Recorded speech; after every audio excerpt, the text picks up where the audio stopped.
Hello বন্ধুরা, কেমন আছো? আজ সকালে গপুর জন্য ফুল তুলতে গিয়ে দেখলাম গাছে অনেক ফুল ফুটেছে।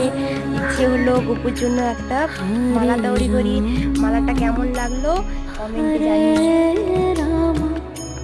রাম রাম হরে হরে হরে রাম হরে রাম রাম রাম হরে হরে হরে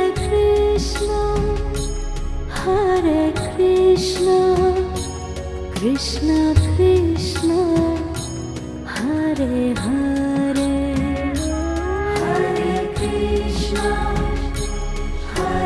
কৃষ্ণ কৃষ্ণ